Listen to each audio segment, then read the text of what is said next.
What's up, everybody? Wishing you a Shabbat Shalom from the top of the Angel's Landing, a couple thousand feet up here in Zion National Park in Utah. And, oh, what's up? We got a special visitor saying hello. Shabbat Shalom. Hello, everyone. From Don and Adele and my entire family, we wish you a restful Shabbat and a productive and enriching week ahead. Hi, I'm Scott Edelman. And I'm Sarah Edelman. And we want to wish you a Shabbat Shalom. Shabbat Shalom. Hi, Shabbat Shalom. Shabbat Shalom from the Dragon Goldsteins. Buddy too. I would like to wish Shabbat Shalom to my Wilshire Boulevard Temple family. Shabbat Shalom, Wilshire Boulevard Temple. Shabbat Shalom to my Wilshire family. Shabbat Shalom from the Lebanon. Shabbat Shalom! Shabbat Shalom! Shabbat Shalom! Shabbat Shalom! Shabbat Shalom! Shabbat Shalom. Shabbat Shalom! Shabbat Shalom, everyone. Shabbat Shalom, Teddy.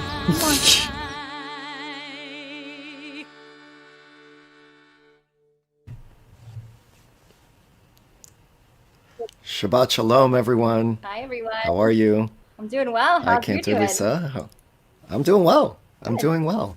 Yes. That was pretty adorable, especially Cantor Gurney With the kissing dog. his dog. I love it.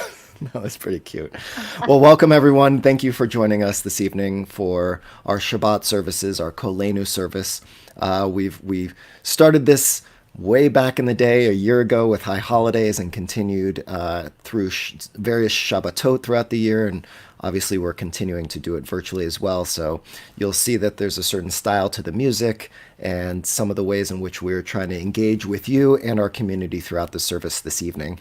But before we really even get into the service, it's a busy weekend at Wilshire Boulevard Temple. There are 4 families who are having their children become B'nai Mitzvah this weekend. And so we want to start the night by welcoming them and having them with us as we light candles and do Kiddush and Motzi this evening. There they all are. So Hi, wonderful guys. to have them with us this evening as we are getting ready to enter Shabbat. Amazing. We have the Feldman family. Sammy's having his bar mitzvah tomorrow. We have the Seidman family with Johanna. We have the Silverton twins, Barrett and Suzanne. And last but not least, we have the Liebmans with the bar mitzvah of Aaron. We're so glad that you guys can be with us tonight and help us start our Koleinu Shabbat with the lighting of candles and Kiddush and Motzi. How you guys all feeling? Okay. Yeah? We're ready? We're ready. Yeah, excited. I love it. Okay, so if you guys are ready, we're going to go ahead and light our Shabbat candles and get this service underway.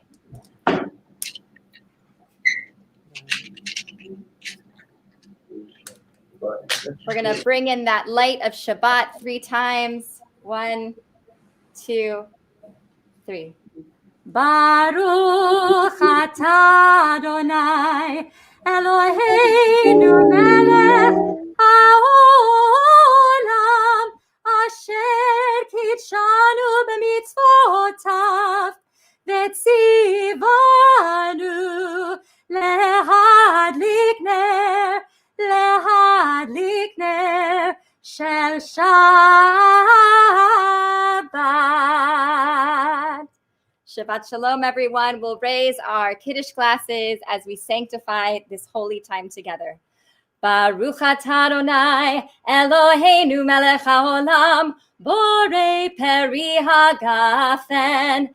Baruch atah Adonai Eloheinu melech haolam asher kidshanu b'mitzvotav v'ratzavanu v'shabbat kodsho be'ahava u'v'ratzon hinchilanu zikaron lema'aseh v'reishit ki hu yom techila lemikra'e kodesh zechel yitziat Mitzrayim kivanu v'acharta ve'otanu kidashta mikol hamim ve'shabbat kodshecha be'ahava u'v'ratzon hinchaltanu Baruch atah Adonai mekadesh Hashabbat. L'chaim, everyone. L'chaim. And last but not least, we have our delicious challah for our motzi. Baruch atah Adonai Eloheinu melech haolam hayotzi lechem min haaretz. Amen. V'te'avon, everyone. Shabbat shalom. Shabbat shalom. Before you all leave, as I told all of these families before we started the service, I wanted to ask each of the B'nai Mitzvah students what they're most looking forward to this week. So, I don't know. Let's start with Sammy. Sammy, what are you most looking forward to this week? I'm probably looking forward to seeing all the people that I haven't seen in a while on Zoom. Yeah. Great. Seeing people you haven't seen in a while on Zoom. That'll be very nice. All right, Barrett and Cezanne, the Silverton twins. What are you both looking forward to the most this weekend? I'm looking forward to getting my talit because that'll make it feel official. I think I'm probably most looking forward to getting showered with candy because that always stood out to me in the services. So Nice. Do you know why we shower people with candy? it's just supposed to symbolize sweet, I guess journey into adulthood, you would call it. Yeah. Nice. Wonderful. All right. Aaron, how about you? I'm really happy I'm going to get to celebrate all the hard work I've done studying and also see some family members I haven't seen in a while. Wonderful. All right, and Johanna, last but definitely not least.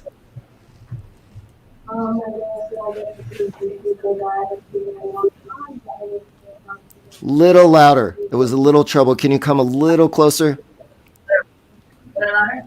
It'll be nice to see family that I haven't seen in such a long time, and I've worked so hard for this. It will be a good best time to hear. That's wonderful. Oh, that's great. Well, also, the Liebmans are celebrating today. We just found out right before the service, celebrating 26 years of marriage. Today is your anniversary, correct? It is. Yay! Mazal tov. Thank you. Since it's 26 years, in a minute we're going to sing to you, but first, can you give us the short version of how you first met? We were both singing at the same bar individually, and we kind of met that way. We were both doing open mics at the same place. That's great. Well, congratulations to many, many, many more years of marriage together. And of course, a wonderful weekend to celebrate your wedding anniversary as your son becomes bar mitzvah. So I think we should sing Siman Tov and Mazel Tov, not just to you, the Liebmans, but also, of course, to all of you, B'nai Mitzvah. Cantor Lisa. She's frozen. Oh, Cantor Lisa, you guys are stuck with my voice then.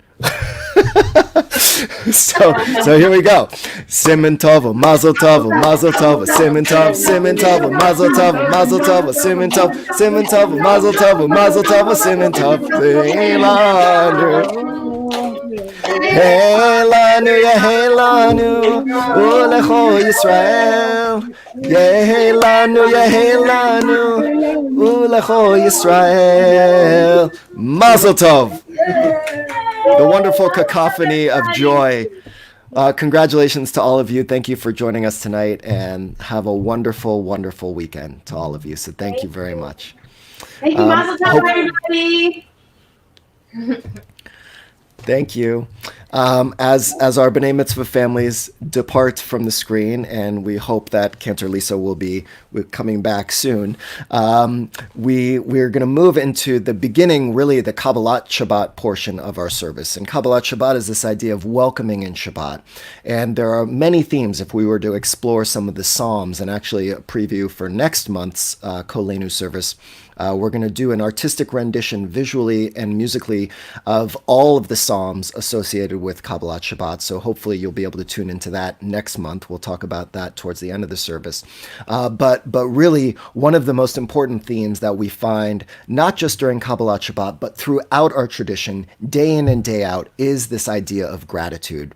The idea that we have an obligation to not only look out at the world and see what's missing, but even more importantly, to see what makes it whole, what fills us up, what brings us gratitude, what we are grateful for each and every day. So we begin with the Psalms, and one of the Psalms that really focuses on this concept of gratitude.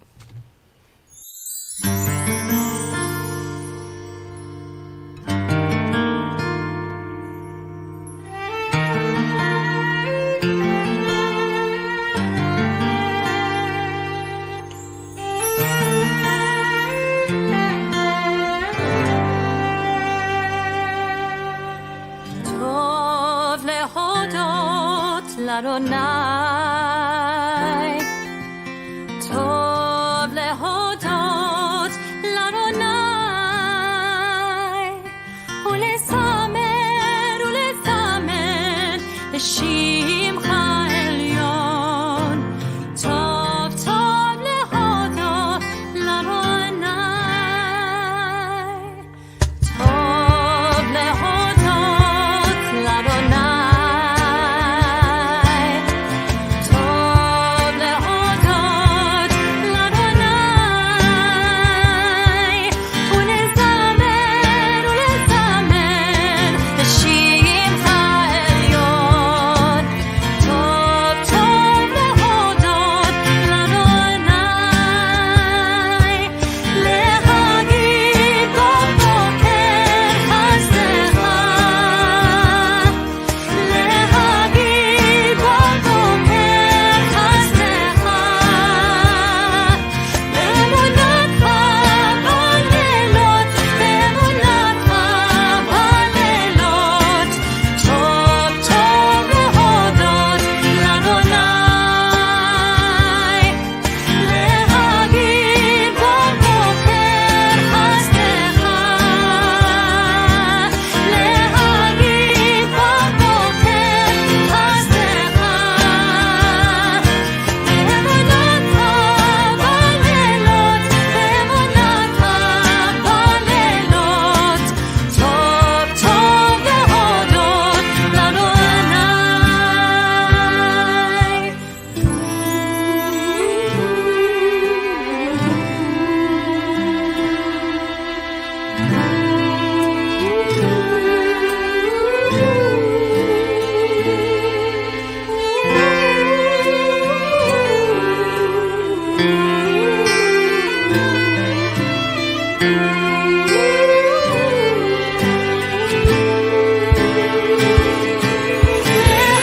להגיד בבוקר חסדך,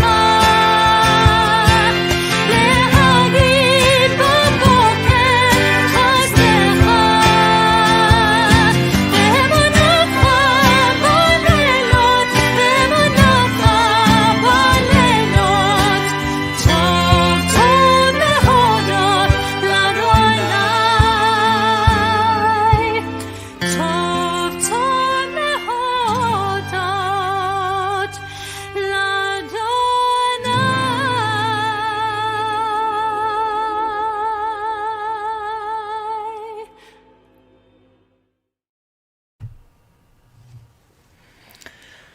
Well, you could see we scattered a few images and videos of the things that Cantor, Peicott, and I are most grateful for. So it's wonderful to see those images.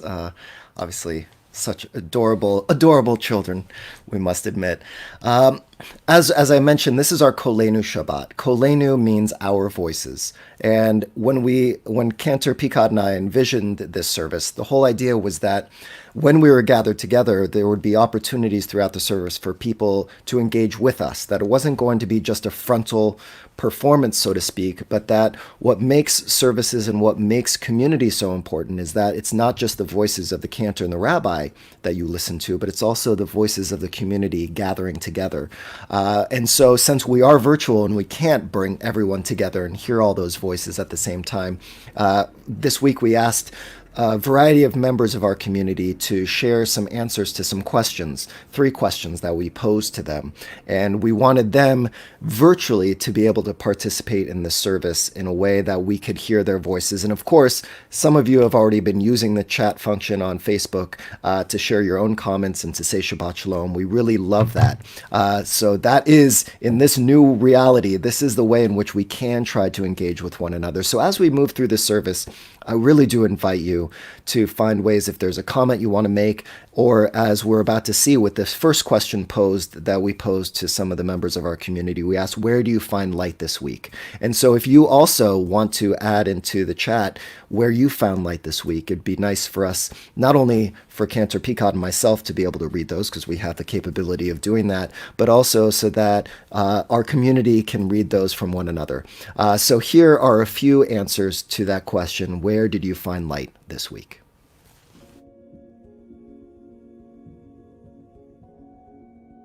Light was brought into my life this week through, this guy to start, but through a virtual Sukkot celebration with my cousins in Toronto and across town. We virtually get together every week to do something that we've named Cooking with Cousins, where we get together to cook and have a meal together. And it's a tradition that started in the last few months, and one will keep going.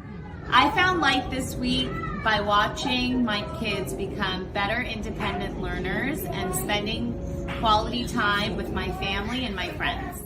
This week I found light by calling up an old friend who I hadn't spoken to in a long time and reconnecting and realizing and remembering all the blessings that I've had throughout my life and all the people who have affected me and who I can reach out to. So that was a really great reminder and brought a lot of light to me. I found light this week being able to go to the ocean, and I had a really great time. I found light this week spending more time with my sister. I found light this week at a violin lesson that I had on Wednesday. My teacher kept telling me to practice more so I could become better and stronger. And I found light this week by watching the Laker game with my kids. Where did I find light this week? I think in people who I care about, reaching out to offer support and connectivity during a time that feels so challenging. When I wake up in the morning and I look at my children laughing and playing and going to school, albeit virtually, that is my light. That is my light every single day, and I count my blessings every single day for that.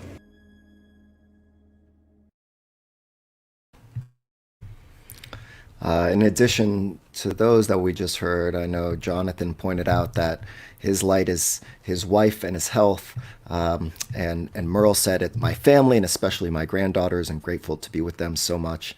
So it's wonderful that there are so many ways, especially in a time, and now as it's starting to get dark a lot earlier. Last week I led services and we started at 6 o'clock, and by 7 o'clock when the service ended, it was dark outside and looked like the Blair Witch Project because I was out there without any lights. There's Cantor Peicott. Wonderful.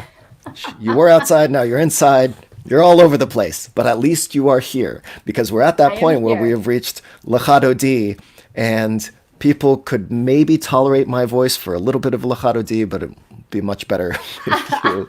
So why don't you transition us into that part of the service? Beautiful. So we're going to welcome in the Shabbat ride with Lachadodi.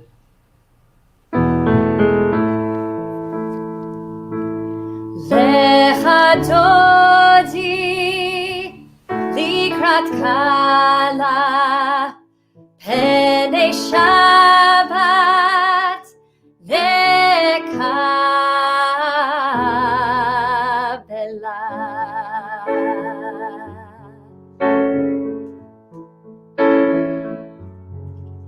Shamor v'zahor b'dibur echad Hishmiyanu el hamyuchad Adonai echad u'shemo echad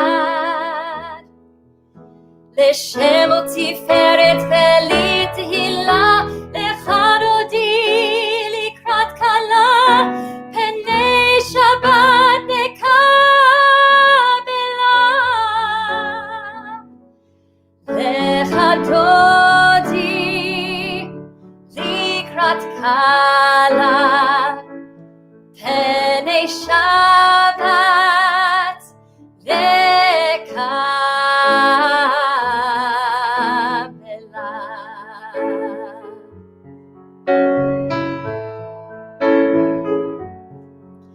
Likrat Shabbat lechu v'nelcha ki hi mekor habracha verosh mikedem nesucha Sof ma'aseh b'machshavat tehila lechadodi likrat kala penei Shabbat lekabela lechadodi likrat kala penei Shabbat lekabela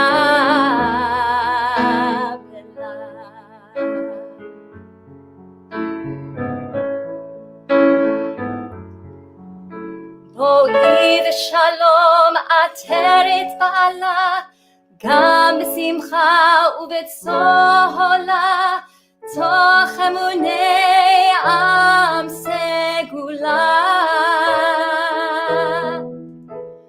בואי חלה, לך דודי לקראת כלה, פני שבת נקבלה. לך דודי לקראת כלה, פני שבת נקבלה.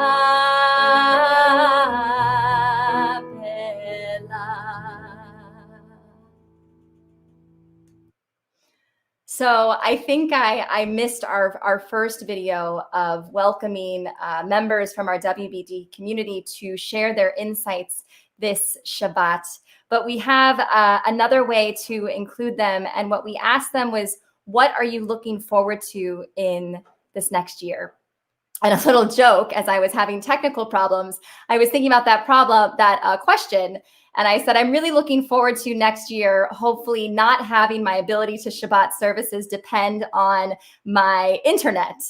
But really, there's so much that we can all look forward to in this next year. We know that there's also been blessings during this time, but we're curious to hear what some members of our WBT community are looking forward to in the next year.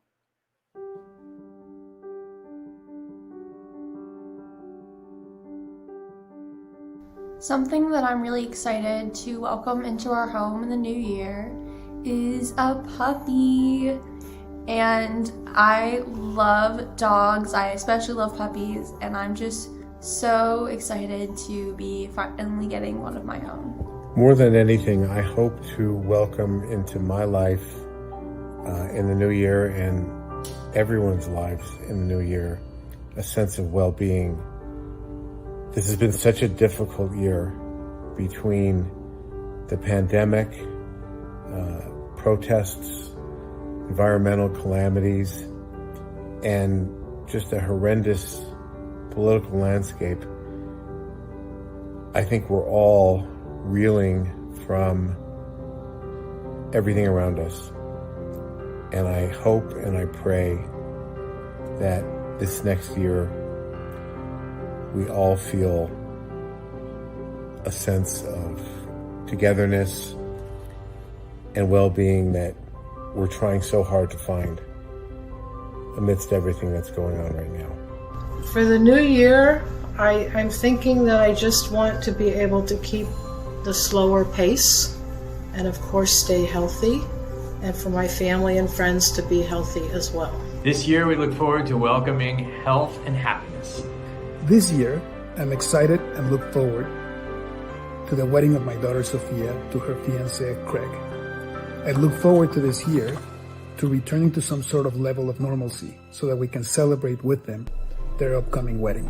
This year I would like to welcome into my life more acceptance.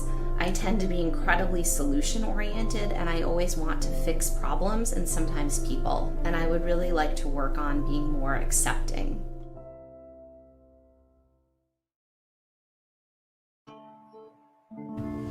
So again, feel free to add your own thoughts about what you're looking forward to, but I know it's inspiring to hear how we can all think about what we can be bringing into this new year. We now reach the point, now that we've come through Kabbalat Shabbat, to enter the heart of the service, which begins with Baruch Hu, our call to prayer, where we stand up either figuratively or literally and say that we are ready to enter a different space. And of course, today, as we say Baruch Hu, we're getting ready to enter into the space of Shabbat, where we shift our mindset, where we shift away from all those things that have been kind of clouding us and clouding our deepest desires and the things that we have been most grateful for. We push all those away. And Baruch Hu really is our way of just pushing that out and really getting deeper and deeper into a Shabbat atmosphere.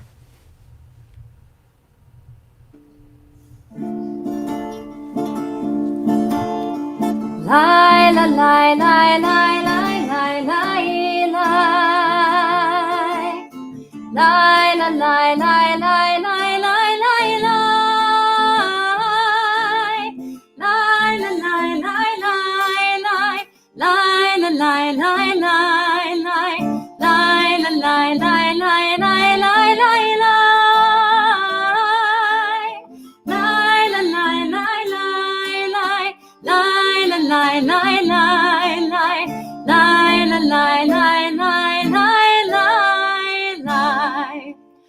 Baruchu et Adonai HaMevorach. Baruch Adonai HaMevorach HaMevorach Le'olam Va'ed. HaMevorach HaMevorach Le'olam Va'ed.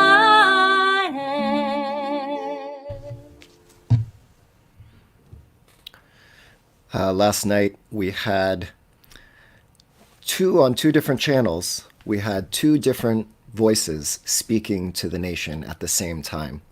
And to me, it was really an example of what it means to have voices divided. And this next prayer, Shema, is really about unification.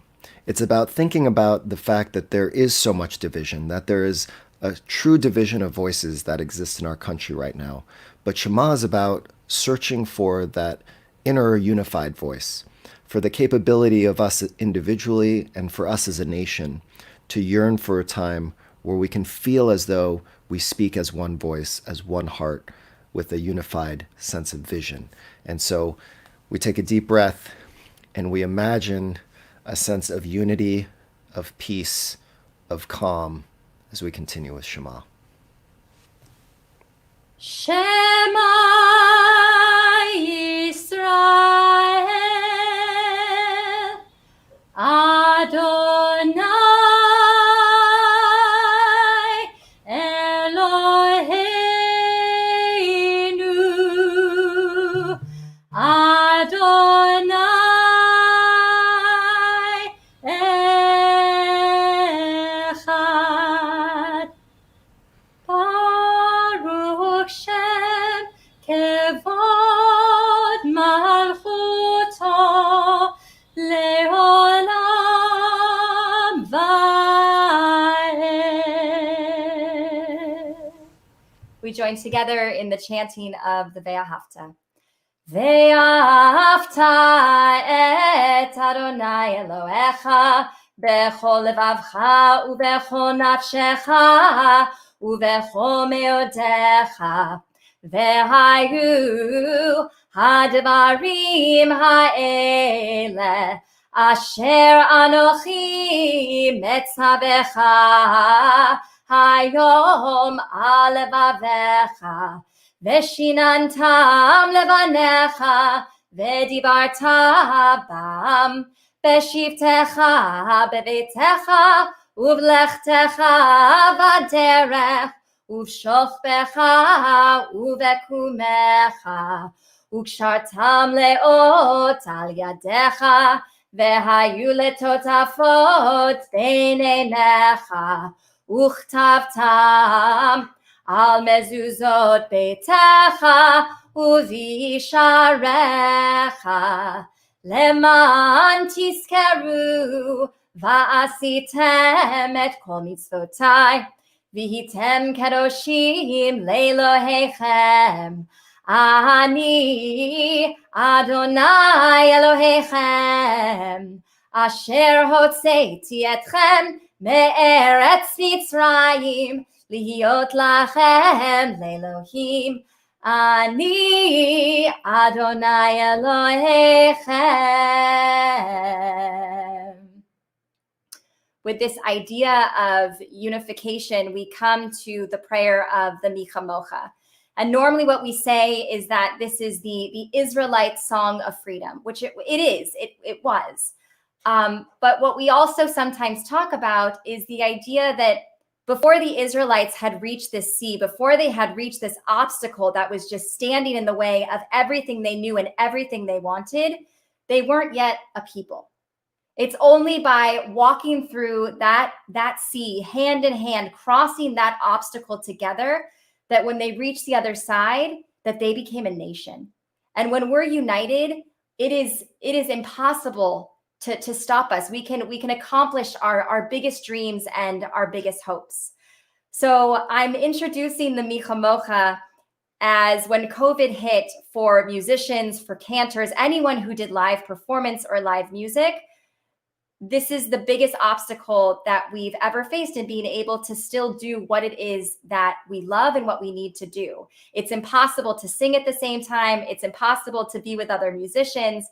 But because of this pandemic, we've also been able to challenge ourselves beyond our biggest dreams. And for my incredible Koleinu band, who you're going to see in just a moment, they took this challenge, and we saw this as an opportunity to become even stronger and to make the music and the prayers that we want to bring to our WBT community even more meaningful and more impactful. So the message behind Mi Chamocha and that obstacle of the sea is that when we walk hand in hand through difficulty, through trials and tribulations, that is how we became stronger. And that's how we became stronger as a Jewish people. And this pandemic and our divisive politics and everything that's going around us, which seems like it will never end, the fact that we're all going through this together means that when this is all over, when it's finally at its conclusion, that we will all be so much stronger because we went through this together. So with that, the song of our freedom, Mi Chamocha. Oh, mi chamocha, ba'elim Adonai. Mi chamocha, nedar ba'kodesh. Oh, nora tehilot,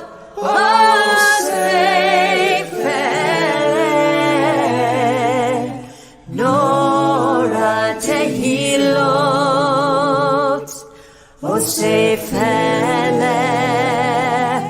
won't you help me sing these songs of freedom? They're all I've ever had. Redemption song.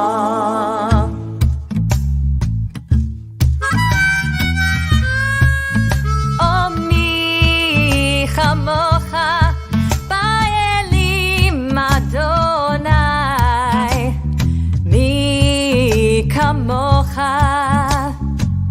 nedar ba'kodesh, oh nora tehilot, oh sefer, nora tehilot, oh sefer. Won't you help me sing these songs of freedom? 'Cause all I ever had, redemption song, these songs of freedom.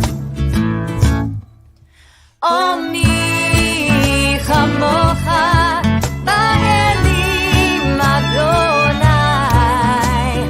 Mi chamocha,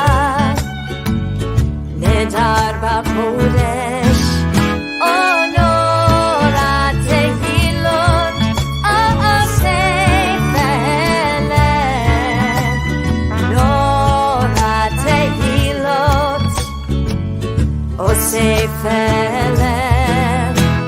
Won't you help me sing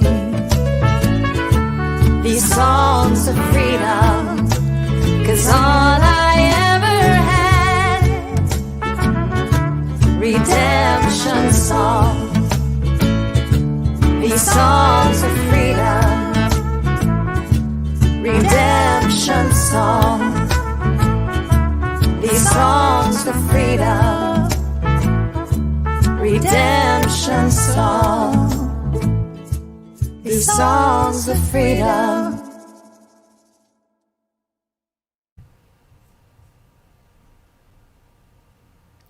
It's a good thing that Cantor Peicott is married to such a talented videographer who can shoot music videos in their garage. It's pretty amazing.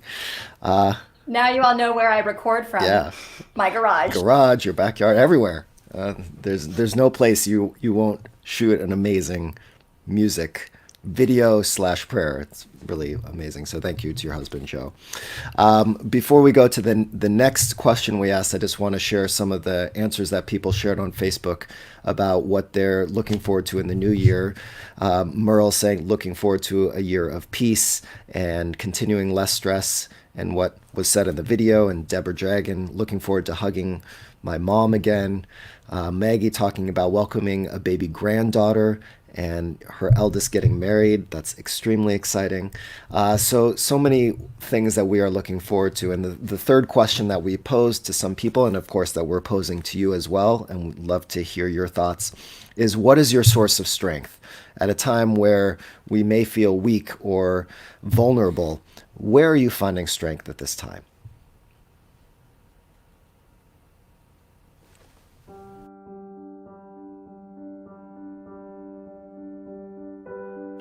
So my source of strength is my students, high school seniors who I work with, and their optimism in the face of incredible challenges. They are applying to college, they are looking at their futures, they're engaged in the fight for social justice, and all of this despite many of them having experienced an incredibly tough year. Some have lost family members to COVID, others have had their families completely turned inside out financially, and yet they are looking to their future every single day. Our source of strength right now is each other and having a great partner and our family to go through this time with. The source of strength for me right now is memory. In my house where I live, where my beautiful wife is no longer with me, but she's here. And my friends and the strength that I find in relationships. For us right now, a source of strength is our family, our strong family bond, and spending some really good quality time together, being silly together, and having the support of our Boulevard family, which is our chosen family and community. We're so grateful. What gives us strength is our kids, each other, and our friends. Our friends and family. And 5781, which will be a happier and healthier year for all.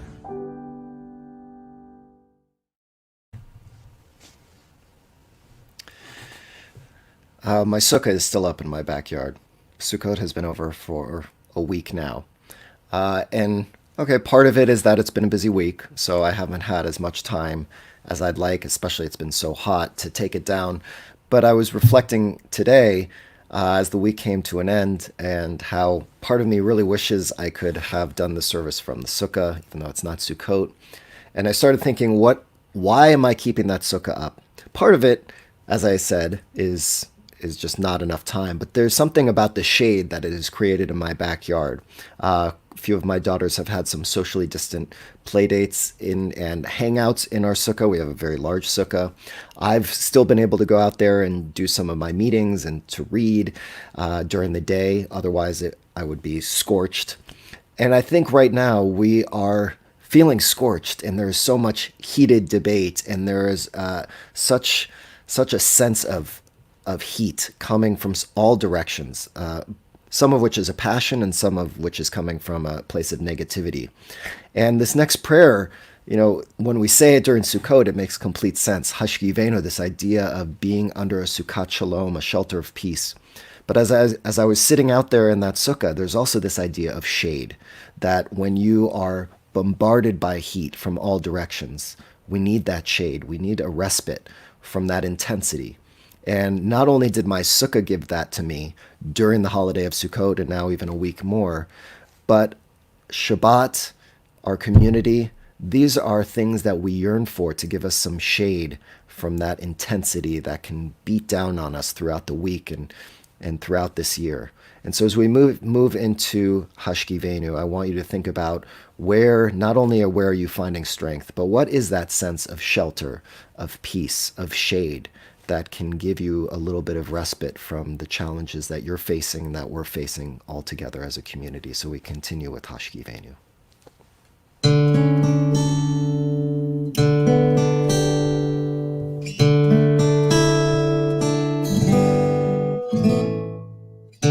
Hashkivenu Adonai Eloheinu l'shalom, l'shalom.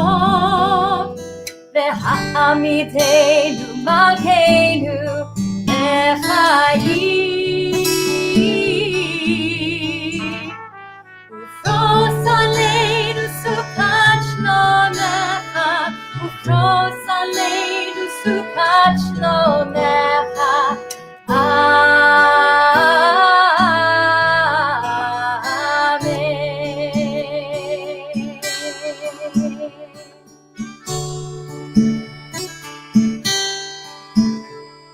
Shelter us beneath thy wings, O Adonai. Guard us from all harmful things, O Adonai. Keep us safe throughout the night, till we wake with morning's light. Teach us, God, wrong from right. Amen. Amen. Amen. Amen.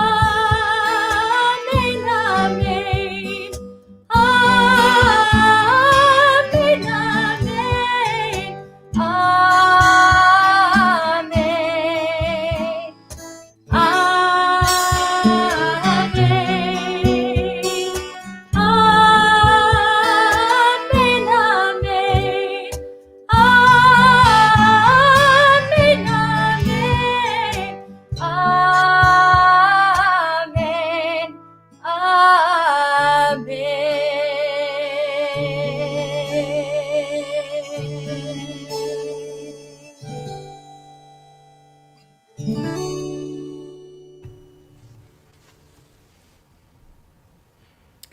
Traditionally in the evening, the Amidah is done silently, and so we're going to do it silently tonight.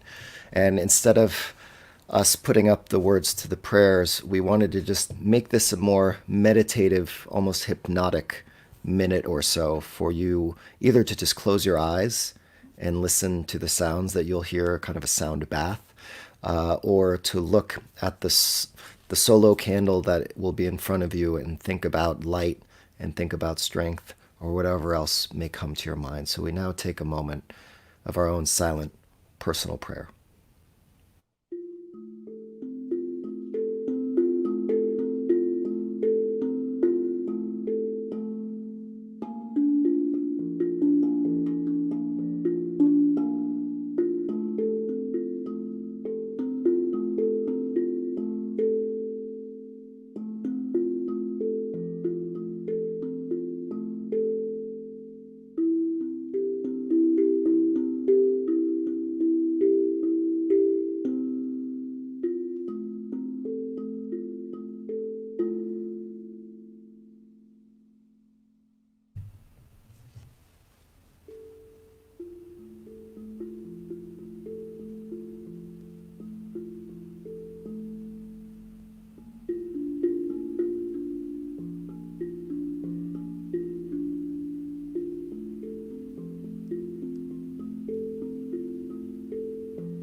We always also in the service take a moment for Misha Berach at this time.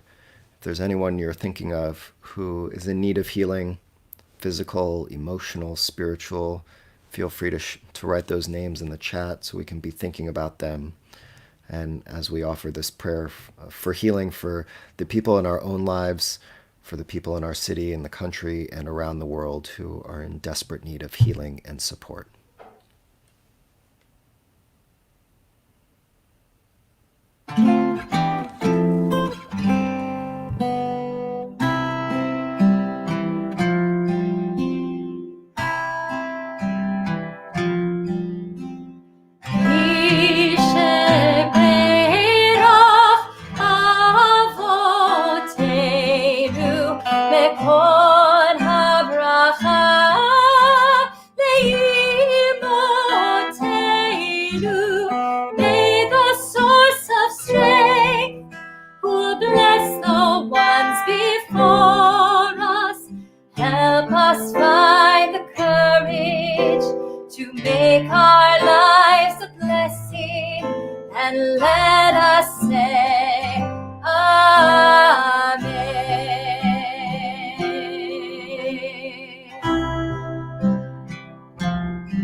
I want to honor those who shared names on Facebook. So thinking of Paula Riff, Tamara Grace, and Joanne Burton.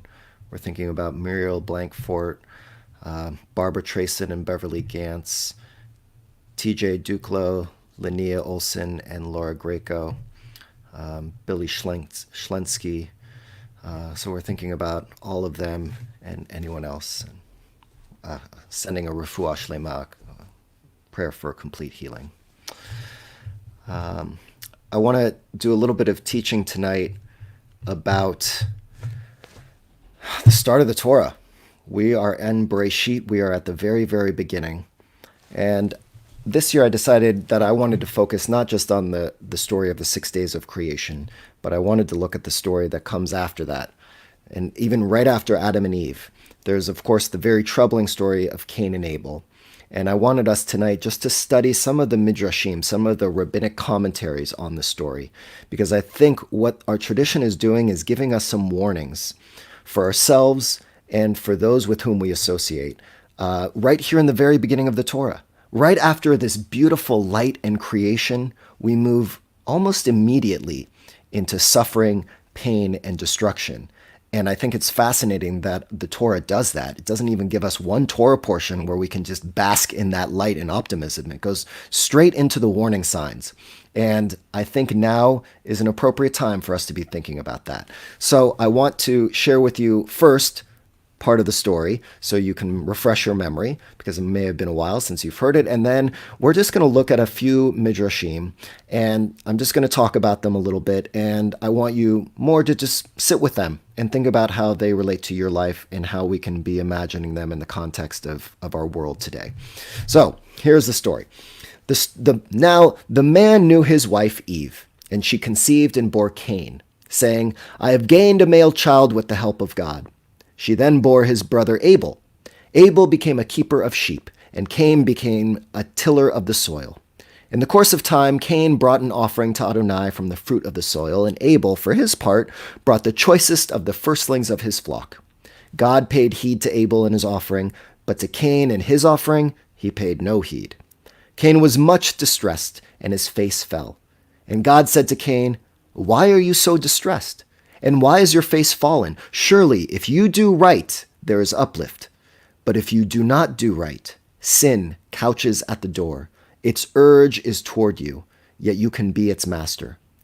Cain said to his brother Abel, and when they were in the field, Cain set upon his brother Abel and killed him. God said to Cain, where is your brother Abel? And he said, I do not know. Am I my brother's keeper? Then God said, what have you done? Hark, your brother's blood cries out to me from the ground.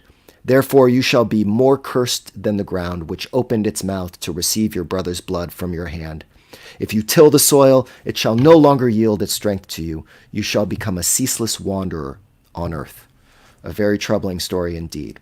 So the rabbis take this as a warning, not just for fratricide, not just for sibling rivalry, which there's plenty of throughout the story of the book of Genesis, but here also it starts to be a rabbinic understanding of the root causes of conflict in our society. And they do so through this very interesting midrash. And they point out, as you'll see in this midrash that we're just going to look at and I'm going to put up on the screen, they point out that there are three pieces that seem to underlie most conflict that exists. And so it's interesting that the rabbis are already trying to formulate in the very beginning of the Torah, what are the things that we all as a society and throughout history need to be aware of as some of the underlying causes of conflict between people, between groups of people, between societies. So this is the midrash that they use to describe that.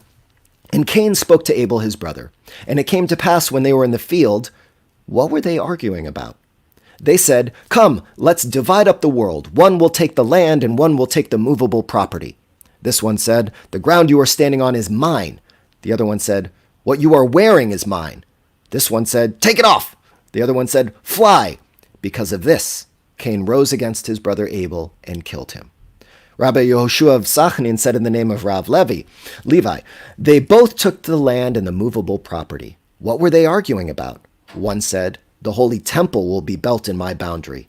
The other said, the holy temple will be built in my boundary. As it says, when they were in the field, and the field only refers to the holy temple. This is what it says, Zion shall be plowed as a field. Because of this, Cain rose up against Abel his brother and killed him. And finally, the third reason, Rabbi Yehoshua ben Sachnin said in the name of Rav Levi, they both took the land and the movable property. What were they arguing about? One said, oh, nope, this is a repeat.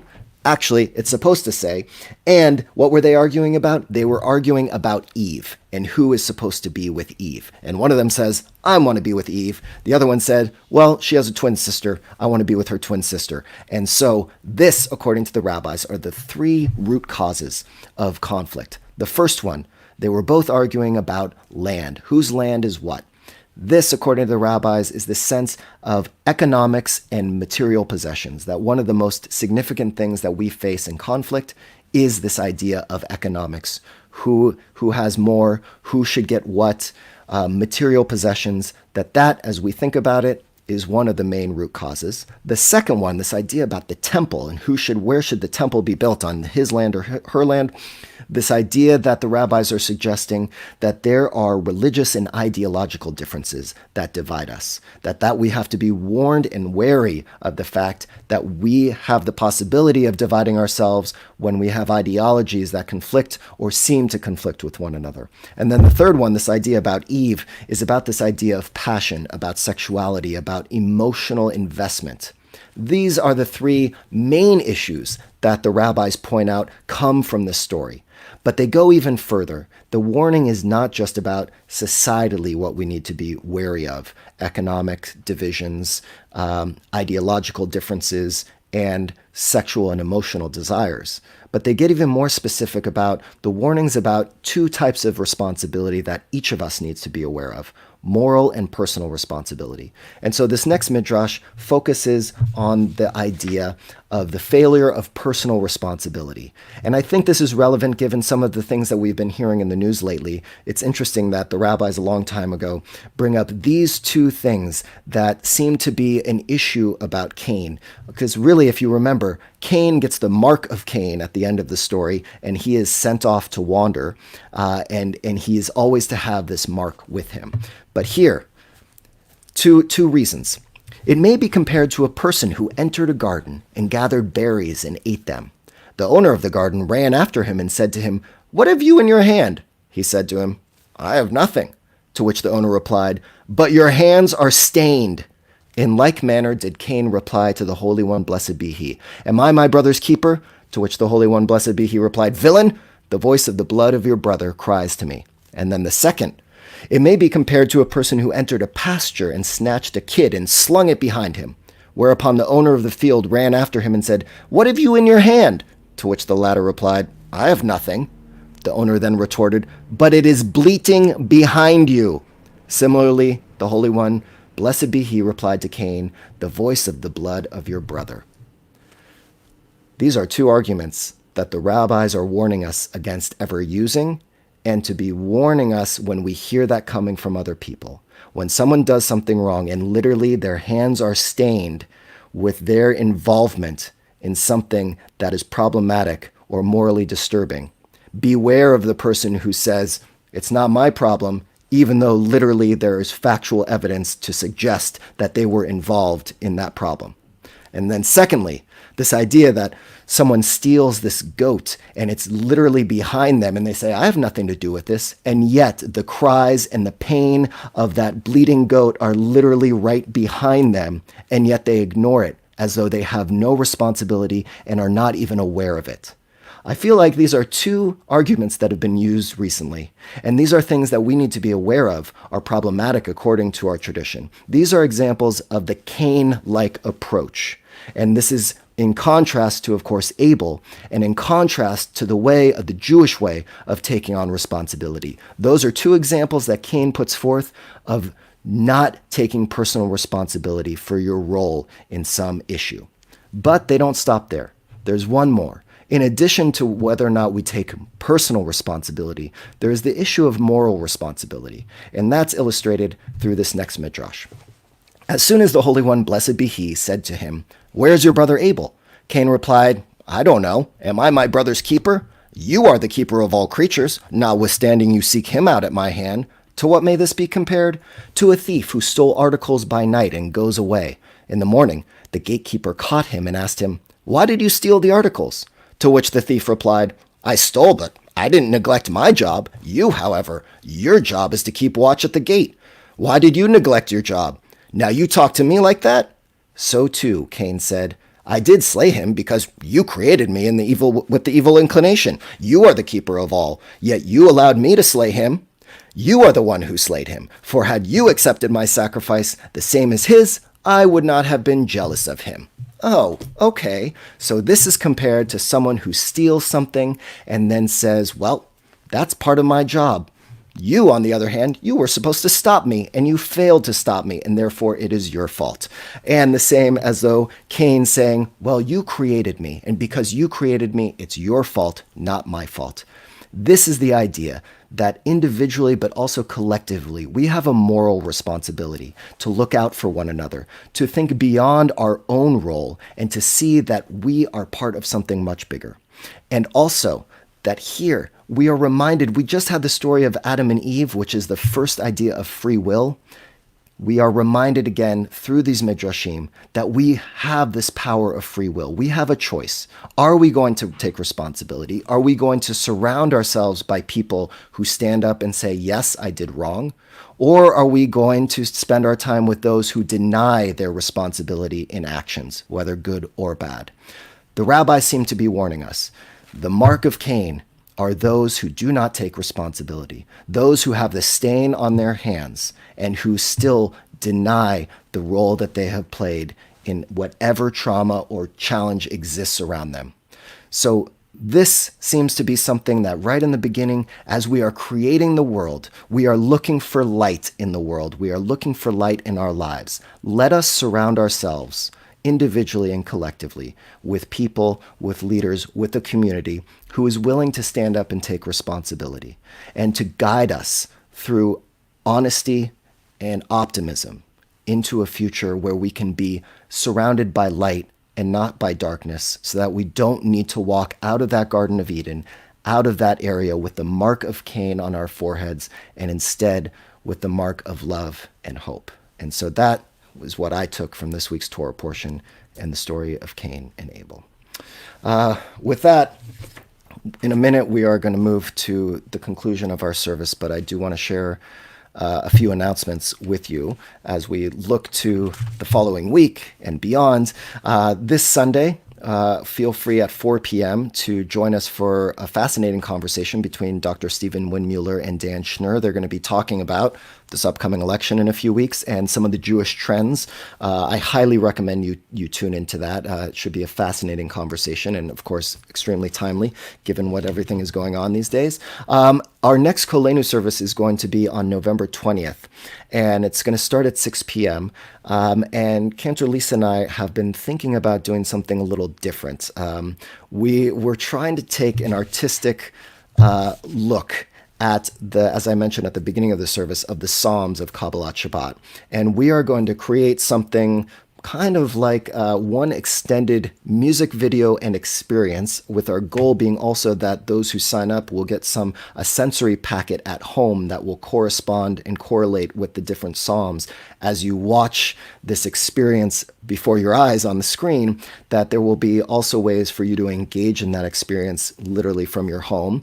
We have no idea how it's going to turn out. It's going to be an experiment, so we hope you join us for that and participate in something that's going to be very different, but also this is a time to try new things. So we figured this is a time we're going to do it, and we hope you'll join with us. So you'll be hearing more about that in the coming weeks. There are a variety of new classes that are taking place, adult ed classes. We had a whole series of classes that went on throughout the summer. Those have ended, and we're now starting a new set that started actually this past week. We have Music Matters on Mondays, so you can join Cantor Gurney and learn about a variety of musical settings and some history of Jewish music, so feel free to tune into that. On Tuesdays, we are taking the basics of Judaism, but we're going beyond that. Imagine an Intro to Judaism class, but elevated beyond just the very, very basics. So Rabbi Leader kicked that off last week with God, where I'm talking about Torah this week, and there are going to be a variety of sessions that go through all kinds of themes and issues that are central to what it means to be Jewish, so feel free to join us for that. On Wednesdays, go through the history of Judaism from ancient Israel, as Rabbi Nanis led this past week, all the way up through the modern period. This next week, Dr. Leah Hochman is going to be teaching us. She is a professor at Hebrew Union College, a phenomenal educator and scholar, so feel free to tune into that, but we'll be going through Jewish history. Then on Thursdays, we're starting a new series about taking contemporary issues and looking at them through a Jewish lens. Cantor Peicott and I in November are going to talk about social media. Rabbi Leader, I know, is doing one about abortion, and we're going to be looking at issues that are relevant to some of the things going on in our world today, but we're going to focus on what it means to look at them through a Jewish lens and through Jewish ethics. That's on Thursdays. Fridays, we focus on Torah as we prepare for Shabbat, so always at noon. All of these are at noon, by the way. You can join us for Torah study. A different clergy person leads a Torah study every Friday at 12 o'clock. So that's our menu of options, at least for the fall. You have something every day you can choose from, and even if you can't tune in live at 12 o'clock, they are all on our webpage, our YouTube channel, and Facebook for you to find them as you see here. There's our website. Celebration Shabbat. There is a family Shabbat celebration happening on November 6th. Cantor Peicott, Rabbi Eshel, a drive-in experience for families who want to go to our Irmis West campus, sit in their cars, and experience a wonderful Shabbat service. My family actually just got back from the campus just now because there was one for the day school. So I'm excited to hear how it went for them. Thank yous. I know we keep going, but thank yous to Tess Cutler. She is a videographer and editor extraordinaire who helped put together all of these videos, of course, along with Joe Peicott. And then to Jessica Reisenberg, who is behind the scenes helping to respond to you on Facebook to help make this service run, and is central to everything we're doing. To the Koleinu Band, all of the people who you saw, all those fabulous musicians. So thank you to all of them. Special thank you, Daniel Reisman, guitar, music arranger extraordinaire, Lily Aikoud, Sam Webster, Adam Yaron, Avi Bialo, and I really hope I'm not forgetting something. I think I went, and Jenny Asher. Thank you so much, the Koleinu Band. We miss being able to make music and prayer with you all in person. And finally, after services, we had the tradition when we were together at Koleinu for us to gather together for an oneg just to schmooze and have a little bit of wine or some food. So Cantor Lisa and I are going to stick around after Oseh Shalom. If you want to stick around with us, we're just going to banter and imagine we're at the oneg. You can continue to add some either questions or comments to the Facebook chat and we can engage with you. It's going to be very laid back. We have no idea what we're going to talk about or where it could go. But if you want to stick around, feel free to join us for that as well. With that being said, we're going to move now to Mourner's Kaddish, our opportunity to think about those who are not with us, as I thought about looking at that single candle during the private Amidah and silent Amidah, to think about those who brought such light to our lives, and we think about them now.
Unfortunately, it seems like there was a technical difficulty with us sharing the names, and unfortunately, I don't have access to them at the moment. I'm trying to see if I can pull them up, but I'm having a little trouble with that. So I want to apologize to those whose yard sites we're commemorating, those family members in Shloshim. There is another service tomorrow morning where those names will be recited, so I urge you to tune in for that. And feel free at this point, before I offer the Mourner's Kaddish, if there are names whom you're thinking of and you'd like us to say those names out loud, I'd be more than happy to say those names after I recite the Mourner's Kaddish, so feel free to share those. Already we have a few, Jerry Cantor, whom we're thinking of, and William Gantz as well. So feel free to continue to write names and think about your loved ones as we continue now with Mourner's Kaddish. Yitkadal v'kadash shemei Rabba, be'alma divrach hirutei ve'amlich malchutei, b'chayachon uv'yomechon uv'chaye d'chol beit Yisrael, ba'gala uv'izman kari v'imru. Amen. Yehei Shmei Rabba Mevarach Le'olam Olmei Olmaya, Yitbarach v'yishtabach v'yitpa'ar v'yitramam v'yitnaseh, v'yitadar v'yitaleh v'yitalal Shmei D'Kudesha B'richu, Le'ela min kol birchata v'shirata, tushbechata v'nechamata, da'amiran be'alma v'imru. Amen. Yehei Shlama Rabba min Shemaya, v'chayim aleinu ve'al kol Yisrael v'imru. Amen. Oseh Shalom b'mromav, Hu Yaseh Shalom, Aleinu ve'al Kol Yisrael, V'imru. Amen. We also remember Ida Hyman and Lauren Wiggins. With that, we move now to Oseh Shalom, our prayer for peace. Thank you for joining us. Feel free, as I said, to stick around afterwards, but wishing you all a week of peace, a month, and a year of peace. It's so wonderful to be with you tonight. Shabbat Shalom, everyone. A prayer for peace.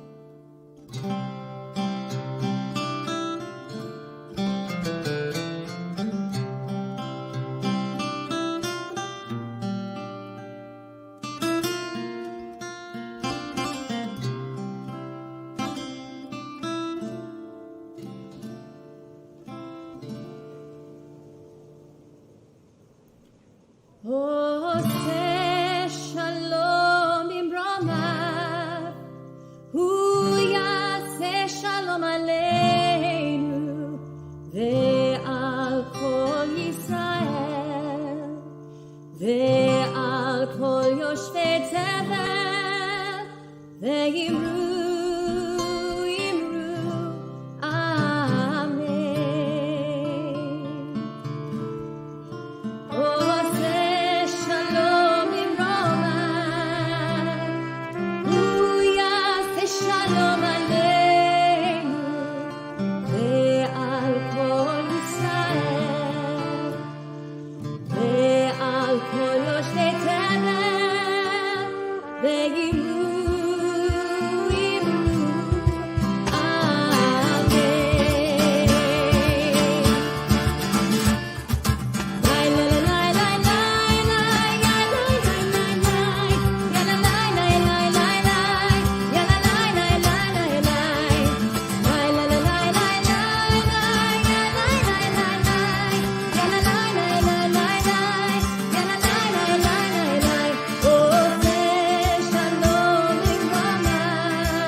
Shabbat Shalom. Shabbat Shalom. Wow. Okay. Woo, that was a wild ride. That was. Though, maybe just for us behind the scenes. That's true. Those videos were great. Thank you. Tess is brilliant.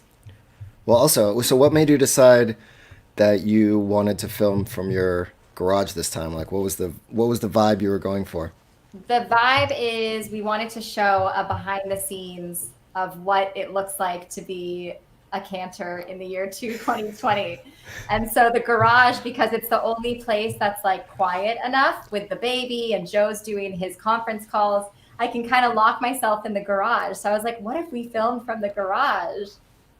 I love it. Also, so I wish I could know what the inside of my garage looks I was like. just going to say, looks even better than mine. I mean, mine is a disaster, but I think a garage is a wonderful insight to get to know someone. Into figuring someone out and like knowing what is the difference between what goes into the house and what is relegated to the garage, and what are the things that are kept there. I mean, I think about the boxes that I still have of notes and letters from years ago, right, that I haven't looked at in years, and yet, you know, I'm holding on to them.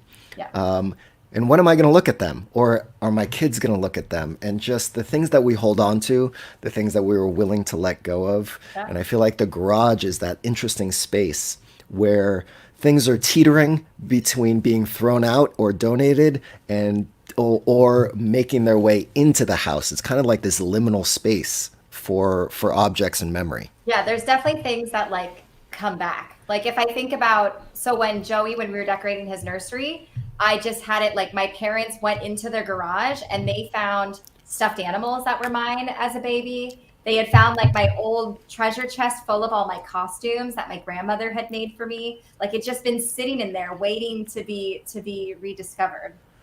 Wow. Yeah. Huh. Yeah, we've tried to purge some of the things from our garage, and yet, oh boy, there's still a long way to go. See, I'm married to the one that purges. So he's like, do you really need this? This is your college textbook. Like, why would you need your college textbook? And I'm like, but maybe I'll use it again. Who knows? So I'm the one that wants to keep everything. And he's like, no, we got to make space. We got to make space. I need more tools. Yeah. And I think for me, I have to think about my own upbringing and my own history. And I feel like that has to play a role in how we imagine the things that we keep and the things that we let go of and the things that we move to the garage and how long do they stay there. I mean, because I think about some of the moves. I moved a lot as a child and lived in a variety of places. And so part of me is used to not holding on to a lot of things and kind of just going with a very small set of things. And at the same time, I think now as the fact that I'm settled more and I've lived in the same place for a long time, the piece of me that has always yearned in my life for holding on to things is kind of taking hold a little bit more. So I struggle with that balance between being okay with not holding on to things and yet really this yearning and desire that if I could pass everything on to my kids and my grandkids, to imagine what it would be like to go into my great-grandparents' garage with their letters, right? I mean, it would be amazing. Merle says, don't throw it away. I promise you'll come back to it. And Jody says that her husband and I need to get a storage locker for our college textbook. I swear there's so many, and I have notes in them and like what was going on in my life at the time. I'm fascinated by it. He's not so much. Yeah, I mean, and also it brings up this idea because I'm thinking, well, we could just make everything digital now. I mean, you can scan everything. You can put everything onto a hard drive that is the size of our phone and store pretty much any file or all those entire books, take pictures and keep them. But that's not the same. Like, I don't know. Is that a Jewish thing? No, there's something about going through maybe we're the people of the book, we're the people of paper. I don't know. But yeah, there's something about like rifling through. I found my mom had given me a long time ago, but I went to it's not a special preschool, but it was a preschool that was part of an adult training program for people that were studying child psychology. Oh, wow. Through CSUN. It was called the CSUN Learning Lab.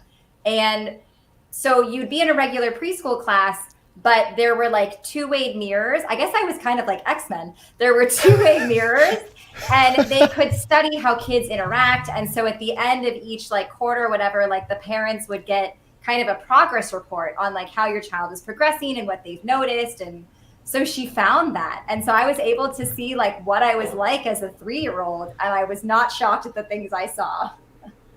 Wow. That's fascinating. Yeah. Yeah. Huh. So if anyone went to CSUN Preschool Lab, that was where I did my preschool as like a lab rat of child psychology. You turned out okay. Yeah, I think so. No major damage. Yeah.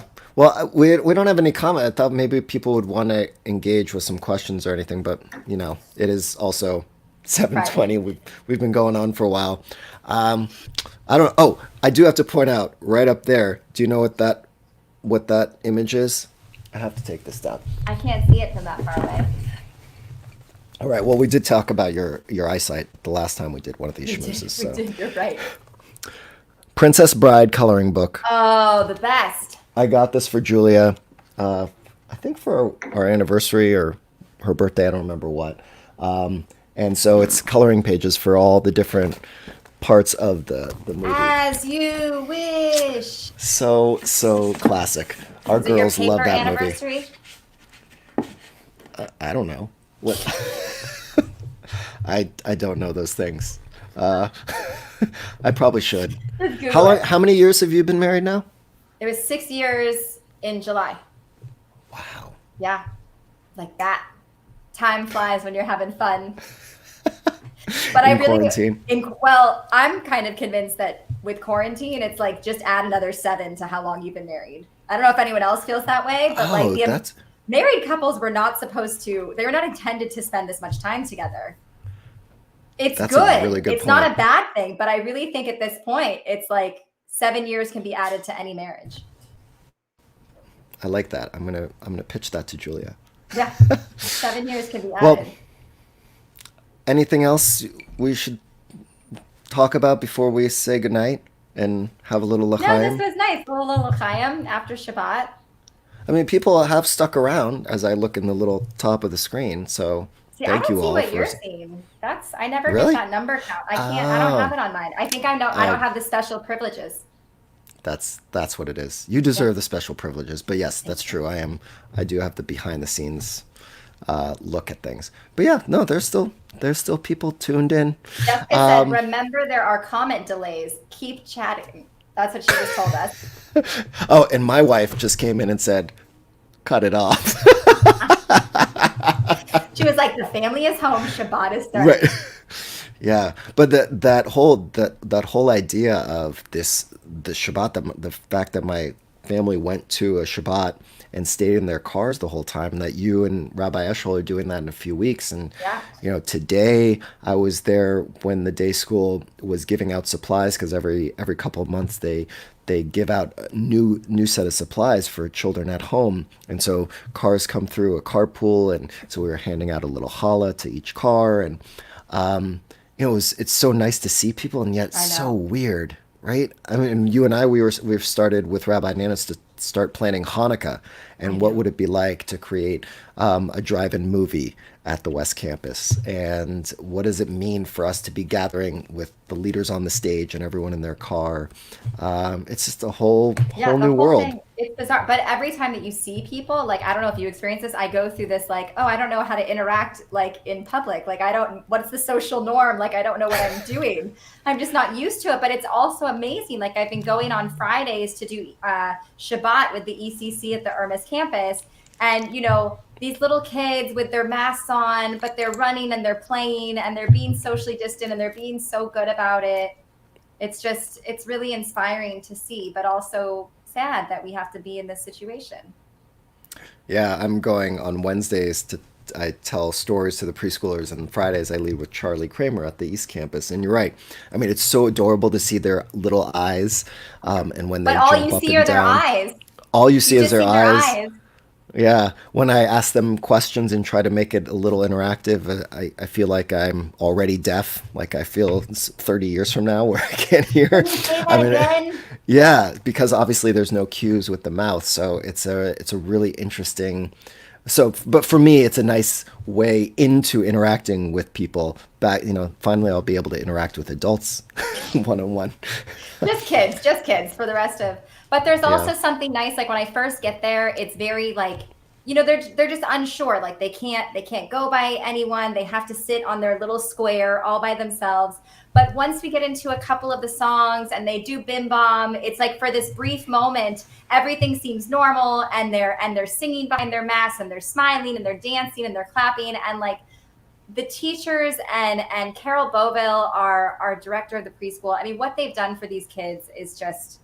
It's amazing. And to see that glimmer of normalcy in their lives and a little bit of that routine that like kids just crave so much, it's really beautiful to see. And kids can adapt a lot easier than we can, right? Yeah. I mean, it's another reminder of how we can learn always. I mean, think about our tradition, how it's all about the children. Most of the holidays are about the children. It's all about looking to the next generation to guide us and inspire us as adults to handle whatever it is going on, right? And so we're trying to train the next generation. And yet at the same time, I feel like, especially during quarantine, my children and the children of this community are teaching me so much about resilience and optimism. And it's just, for me, a great reminder that it's not only about looking to our elders, though that is very important, but how much we can learn from the innocence of those children and how valuable that is and inspiring. Yeah. I just wanted, for a moment, there was like this delay for the Facebook, so we didn't see that anyone's with us, so we thought we were all alone. But we actually, Jody's here, Merle's here, Jonathan Mesmer's here, Lowell. We're so nice. We're like so happy that you guys stuck around to kind of have our virtual Oneg with us. And of course, we forgot to thank her, but Hannah is on Facebook tonight representing Wilshire Boulevard Temple, and she is keeping up with everybody. So thank you, Hannah, for all you do in trying to drum up this virtual Oneg that we have. Yeah, thank you. Oh, and Abby Barron points out that there are these clear face masks now. This idea that, okay. Oh, and there's the face shield. So maybe I should try some of these clear clear masks The and face the shields face are shield. tough. You like don't know like where it is that your face ends and the air begins. It's very disarming.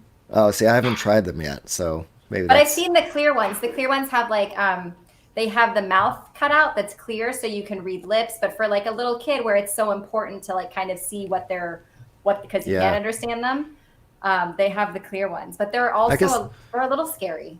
I find them a little scary. yeah. The face mask would be good, and I could just use that even for cutting onions. I mean, Yeah.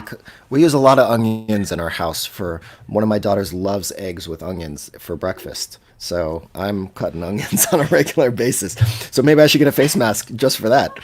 They do have those, those goggles, those onion goggles that supposedly work wonders. Yeah, in third grade, that was one of my invention like you had to like invent something. I like invented a whole thing that you stick your hands into and you cut your onions inside like the globe so you don't, it wasn't that good.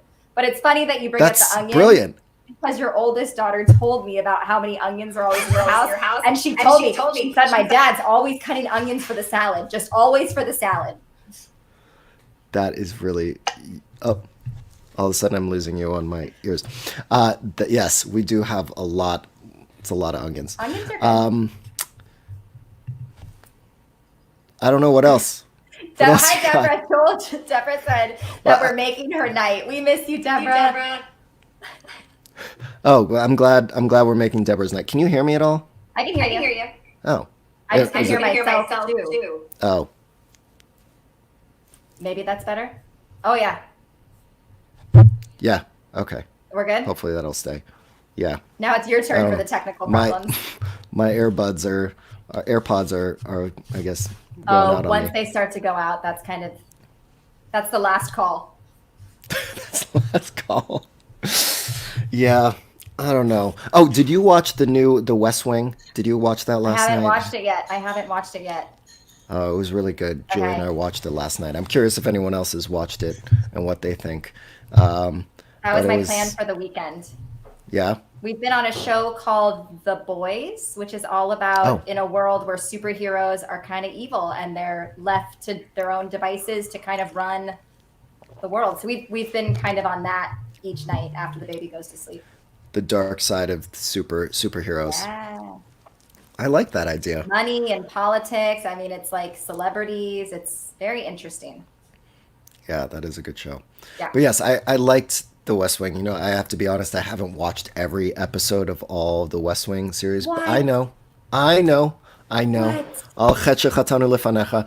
It's part of my goal for the next stage of quarantine, especially after watching last night, which I thought was really well done. So good. Yeah, because it's all about the eve of the election, so it's everything that's obviously it's relevant, and then they have celebrities speak in between each of the acts to talk about getting out the vote. I just think it's amazing how much effort is being put into getting people to vote. Unlike any other time, at least in my life, there has never been such an outpouring of money and influence to try and get people to vote. So it's really fascinating to see that.